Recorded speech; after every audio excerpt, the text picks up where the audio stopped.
Morning students, I am Shahid sir with your English grammar classes. How are you beta? Okay, I hope you will be fine. So today we have start our new topic. Our topic is voice. Do you know what is a voice? Voice just a verb which tell us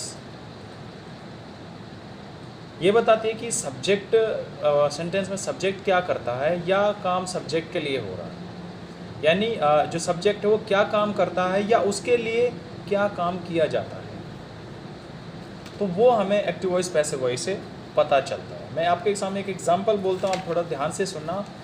एक sentence है the Hunter killed the line. अब the Hunter subject है, killed verb हो गई और the line object हो गया। The Hunter killed the line यानी शिकारी ने शेर को मारा। अब एक दूसरा सेंटेंस देख लीजिए, the line was killed by the Hunter. अब यहाँ द लाइन सब्जेक्ट बन गया है और वाज हेल्पिंग वर्ब है और किल्ड मैन वर्ब हो गई। जो यहाँ ऑब्जेक्ट था वो सब्जेक्ट था, वो ऑब्जेक्ट हो गया। अब यहाँ क्या बन गया, शेर शिकारी द्वारा मारा गया। वहाँ कर्ता ने किया था या कर्ता के द्वारा किया गया, बस ये फर्क होता है। तो बेटा ज़्यादा मुश्किल बिल्कुल भी नहीं है, आपने 11th में पढ़ा होगा, ये ज़्यादा मुश्किल नहीं है बिल्कुल। बस थोड़ा सा टेंस का ध्यान रखना कि कौन सा टेंस आ रहा है तो कौन से टेंस में चेंज होगा वो आपको याद तो करना पड़ेगा, ठीक है। वो थोड़ा सा करना पड़ेगा, नियम में बिल्कुल आसानी से आपको समझा दूंगा किस तरह से ये चेंज करना है। तो इसमें क्या होता है, सम इम्पोर्टेंट जो रूल्स हैं इसके, general rules of to change the voice, वो है हमारा जो सब्जेक्ट होता है एक्टिव वॉइस में, पैसिव वॉइस बनाते हुए सब्जेक्ट को हम ऑब्जेक्ट बनाते हैं, पहली बात। और जो एक्टिव वॉइस में ऑब्जेक्ट होता है उसको हम सब्जेक्ट बनाते हैं, ठीक है। वर्ब की हमेशा सब में थर्ड फॉर्म लगनी है, 3 बात। चौथा, जो टेंस हमारा है वो किस टेंस में चेंज होगा ये आपको ध्यान रखना है, ये याद करने पड़ेंगे। किताब में आपकी में ये नियम दे रखे हैं, नहीं है तो आप मेरे से बता दीजिए, मैं आपको भेज दूंगा, PDF सेंड कर दूंगा। तो वो किस तरह से चेंज होंगे, जैसे फॉर एग्जाम्पल आपका मैं एक सेंटेंस लिखूँ, आई राइट ए लेटर। अब आई इसमें क्या है, सब्जेक्ट है, राइट वर्ब हो गई और ए लेटर ऑब्जेक्ट हो गया है। अब मैंने कहा कि ऑब्जेक्ट को सब्जेक्ट बनाते हैं, सब्जेक्ट को ऑब्जेक्ट बनाते हैं, तो क्या बन जाएगा, ए लेटर जो ऑब्जेक्ट है उसको सब्जेक्ट बनाते हैं, ए लेटर। अब अगर हमारी वर्ब फर्स्ट फॉर्म है तो उसके साथ इज वर्ब की थर्ड फॉर्म बन जाएगा, इज लग जाएगा। A letter is written by, I का मी बन जाएगा। प्रोनाउन चेंज होंगे, ध्यान रखना, आई मी में होगा, वी अस में चेंज होगा, ही हिम में चेंज होगा, और सी हर में चेंज होगा, और दे देम में चेंज होगा। That's clear. तो ये इसका जनरल रियल है। अब बात आती है कि किस तरह से सेंटेंस में एक्टिव वॉइस में क्या कौन सा टेंस आ रहा है तो वो किस में चेंज होगा, वो आपको याद करने होंगे। बड़ा मुश्किल नहीं है, बिल्कुल भी बड़ा आसान है। जैसे अगर प्रेजेंट इंडेफिनिट टेंस है आपका, यानी आपका जो एक्टिव वॉइस है उसमें आपका सब्जेक्ट दे रखा है, वर्ब की फर्स्ट फॉर्म दे रखी है और ऑब्जेक्ट दे रखा है, तो किस में चेंज होगा। उसके साथ जब हम पैसिव वॉइस बनाएंगे तो हेल्प जो मेन वर्ब है वो तो थर्ड फॉर्म हो ही जानी है, उसमें तो कोई प्रॉब्लम है नहीं, लेकिन उसके साथ हम हेल्पिंग वर्ब क्या लगाएंगे प्रेजेंट इंडेफिनिट टेंस के अंदर, तो हम लगाएंगे इज एम आर। अब इज किसके अनुसार लगेगा, जैसे मैंने आपको टेंस बताया था, if subject is singular then we can use is, if the subject is plural then we can use are, or if subject is I then we can use am, right। तो अब देखिए, अब एक चीज़ ध्यान रखनी बेटा आपको कि सब्जेक्ट में मान लीजिए जो हमारा एक्टिव वॉइस में सब्जेक्ट है वो तो हमारा सिंगुलर है, ठीक है, तो वहाँ इज लग रहा है, लेकिन जब हम उसको पैसिव वॉइस में चेंज करेंगे, अब वो जो पैसिव वॉइस का जो ऑब्जेक्ट था वो हमारा नया सब्जेक्ट बनेगा, और अगर वो सब्जेक्ट हमारा प्लूरल है तो फिर हम उसके अनुसार वर्ब लगाएंगे। ये बात गलती करते हैं, यहाँ आप ध्यान रख लेना। That's clear. तो अब देखिए, जैसे एक आई राइट ए लेटर मैंने अभी बताया था, अब आई में सब्जेक्ट हो गया, राइट वर्ब हो गई और लेटर ऑब्जेक्ट हो गया, तो ये प्रेजेंट इंडेफिनिट का, तो इसमें क्या लगना है, इज एम आर में से लगना है, लेकिन अब हमारा नया सब्जेक्ट ए लेटर एक सिंगुलर है तो इज लग जाएगा, लेटर इज। मैंने कहा वर्ब की हमेशा थर्ड फॉर्म लगनी है वॉइस में, तो रिटन बाय, आई का मी बन जाएगा, बाय मी। अगर नेगेटिव है, I do not write a letter, तो कुछ नहीं, सेम लगना, ए लेटर इज, अब नॉट लगा देंगे, a letter is not written by me, by से हम इसको ऑब्जेक्ट में कन्वर्ट करते हैं। That's clear. उसके बाद हमारा आ जाता है change in present continuous tense. Change in present continuous tense में पता है आपको कि प्रेजेंट कॉन्टिन्यूस टेंस में क्या होता है हमारा, भाई सब्जेक्ट होता है, इस एम आर होती है, वर्ब की फर्स्ट फॉर्म होती है, प्लस आई एन जी होती है, प्लस ऑब्जेक्ट होता है, यही होता है ना। अब इसको पैसिव वॉइस में कैसे चेंज करेंगे, तो वो ध्यान रखना है। तो इस एम आर तो लगेंगे अकॉर्डिंग टू सब्जेक्ट, उसके साथ जो ऐड करना है हमें एडिशनल, वो बीइंग लगाना है। क्या लगाना है, वो बीइंग लगाना है, और बीइंग लगाने के बाद वर्ब की थर्ड फॉर्म लगा देंगे, एंड देन जो हमारा उसका सब्जेक्ट था वो ऑब्जेक्ट बन जाएगा। सॉरी,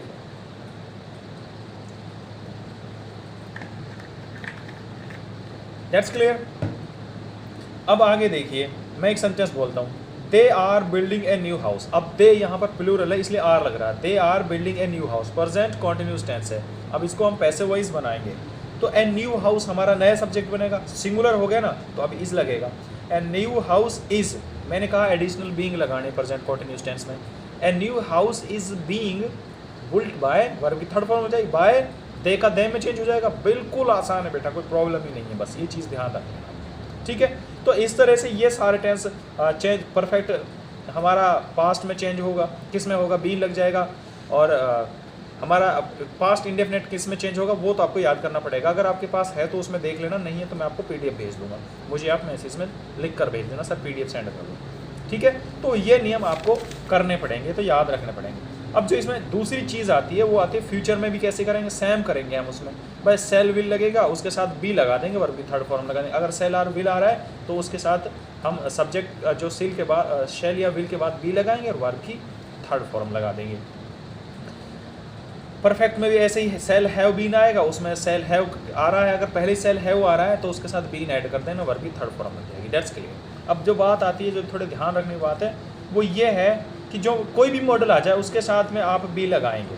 जैसे you can not play hockey, अब कैन जो है मॉडल है तो क्या बन जाएगा, hockey can not be played by you. तो इस तरह से आपका सेंटेंस बन जाएगा। अब इम्पेरेटिव सेंटेंस में कैसे आ जाएगा, जो ये कुछ याद रखने पड़ते हैं आपको। इम्पेरेटिव सेंटेंस कई बार इनका नियम जो हम बताते हैं उससे अलग हटके भी आ जाता है। तो यहाँ पर जैसे ओपन द डोर प्लीज़, तो क्या बनेगा, let the door be open, याद रख लेना। या फिर हम उस तरह से सिंपल वे में बनाएंगे, you are requested to open the door, ऐसा भी कर सकते हैं, वो सही है हमारा।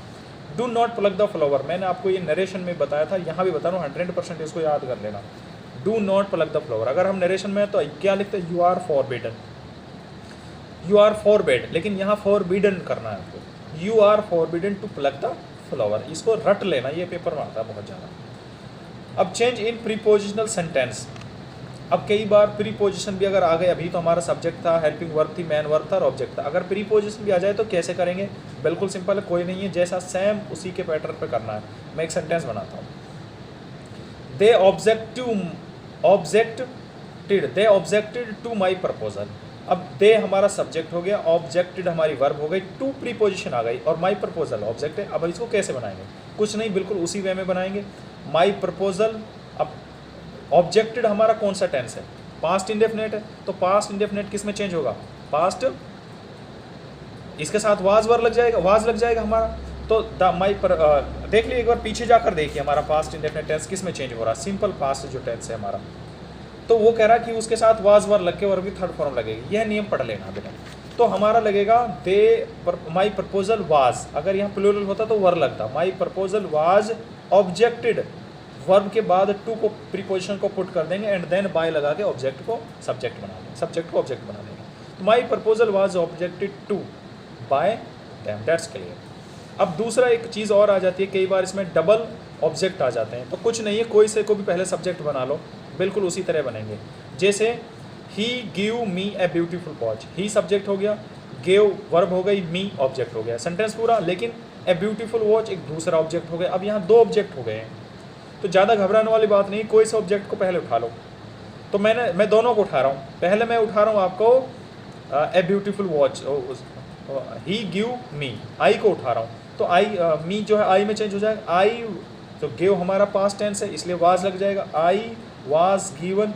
अब वो दूसरा ऑब्जेक्ट उसको लिख देंगे, I was given A beautiful watch by him. अब चाहे हम ए ब्यूटीफुल वॉच को पहले उठा लें, a beautiful watch was given, इसमें बस एक प्रीपोजिशन लगेगी टू फालतू, to by him, that's clear. तो बेटा ये है हमारा, इसमें कोई प्रॉब्लम है नहीं, ये आपका फिनिश हो गया है।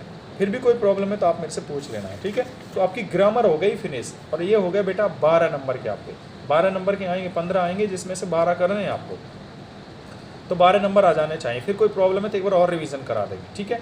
तो उसके बाद मैं आपका लिटरेचर पार्ट स्टार्ट करूँगा, मैं आपको बता दूंगा कौन सा स्टार्ट करना है, ठीक है। Thank you very much for your kind attention.